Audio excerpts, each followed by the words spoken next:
Assalamualaikum warahmatullahi wabarakatuh. Perkenalkan, nama saya Bahar Satrianusi. Saya merupakan guru dari SMP Negeri 4 Limboto Barat. Saya saat ini sebagai calon guru penggerak Angkatan 10 Kabupaten Gorontalo. Pada kesempatan kali ini, saya akan memaparkan demonstrasi kontekstual terkait modul 1.3 Visi Guru Penggerak. Di modul 1.3, kita mempelajari tentang inquiry apresiatif, yakni sebuah pendekatan dalam manajemen perubahan yang berfokus pada pencarian nilai-nilai positif dalam organisasi atau individu untuk memunculkan perubahan yang berkelanjutan. Pendekatan ini bertujuan untuk memahami apa yang telah berhasil dalam masa lalu dan bagaimana hal itu dapat digunakan sebagai landasan untuk perubahan positif di masa depan. Nah, bagaimana menerapkan inquiry apresiatif di sekolah? Untuk mencapai itu, kita menggunakan metode Bagja. Metode Bagja terdiri dari 5 tahap. Yang pertama, buat pertanyaan. Buat pertanyaan ini berisi pertanyaan-pertanyaan untuk menentukan arah penelusuran. Tahap kedua, yaitu ambil pelajaran.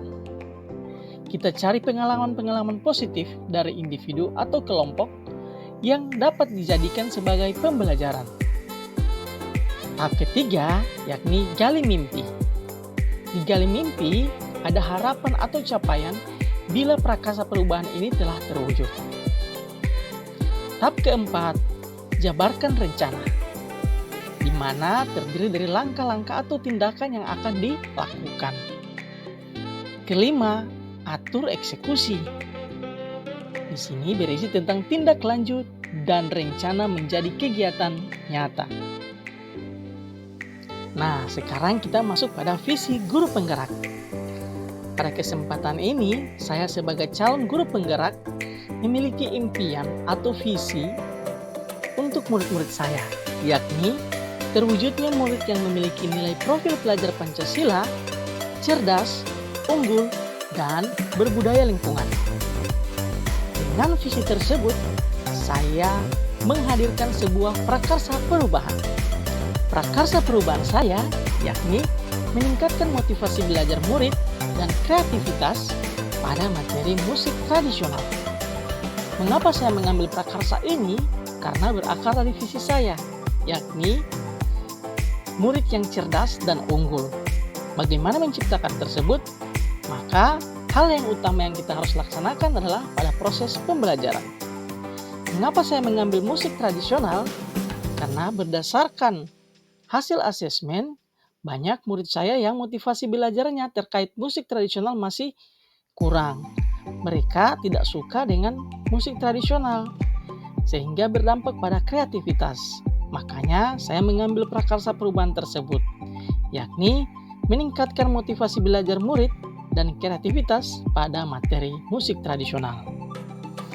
Prakarsa perubahan tersebut kemudian saya tuangkan dalam tahapan kanvas Bagja. Yang pertama, buat pertanyaan utama. Pertanyaannya adalah, bagaimana cara meningkatkan motivasi belajar murid dan kreativitas pada pembelajaran seni budaya? Kemudian, adapun tindakan yang akan saya lakukan adalah melakukan diskusi dengan kepala sekolah dan rekan sejawat terkait motivasi belajar dan merancang pembelajaran. Yang kedua, mencari dari berbagai referensi dan praktik baik tentang cara meningkatkan motivasi belajar dan kreativitas terkait musik tradisional. Yang ketiga, melakukan asesmen murid terkait minat dan bakat melalui asesmen diagnostik. Selanjutnya, ambil pelajaran. Adapun pertanyaannya, siapakah guru lain yang telah berhasil melaksanakan pembelajaran yang kreatif? Yang kedua, aktivitas apa yang membuat murid lebih aktif dalam proses pembelajaran? Yang ketiga, model pembelajaran apa yang digunakan? Dan keempat, situasi apa yang dapat kita lihat dalam pembelajaran yang meningkatkan motivasi belajar murid dan kreativitas pada materi musik tradisional?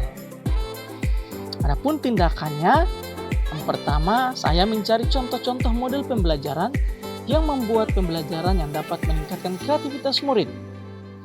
Yang kedua, hadir dan berpartisipasi sebagai pengamat pada rekan guru yang telah berhasil menerapkan pembelajaran tersebut.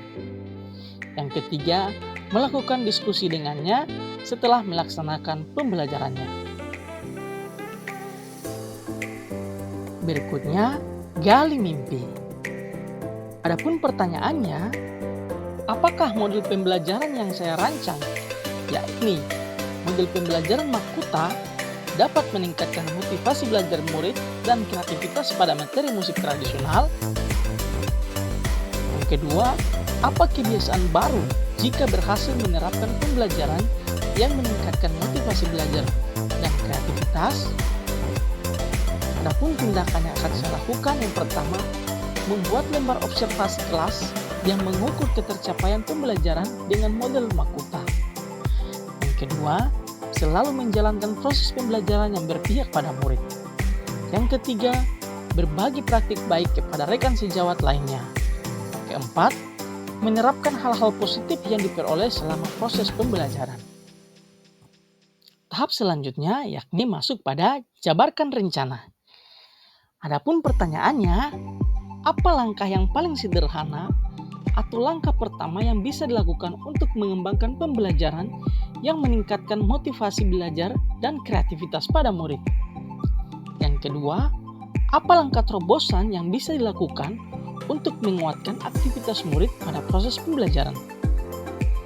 Adapun tindakan yang akan saya lakukan adalah membuat model pembelajaran sendiri yang saya beri nama Makuta yang dapat meningkatkan motivasi belajar dan kreativitas. Yang kedua, membuat media pembelajaran yang menarik. Yang ketiga, menghadirkan alat musik yang menunjang pembelajaran konkret.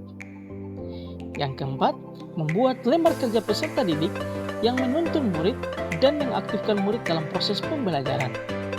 Tahapan terakhir dalam kanvas baja yaitu atur eksekusi. Adapun pertanyaannya, siapa yang bisa mengarahkan dan memantau saya dalam menerapkan dan mengembangkan pembelajaran yang kreatif dan meningkatkan motivasi belajar siswa? Yang kedua, kapan rencana itu akan dilaksanakan? Yang ketiga, apa tolak ukur jika model pembelajaran tersebut berhasil? Adapun tindakan yang akan saya lakukan adalah menghadirkan kepala sekolah, guru senior, rekan sejawat yang dapat menjadi observer dalam proses pembelajaran nanti. Yang kedua, membuat jadwal kegiatan observer. Yang ketiga, hasil observer akan menjadi salah satu bahan refleksi terkait model pembelajaran yang saya gunakan.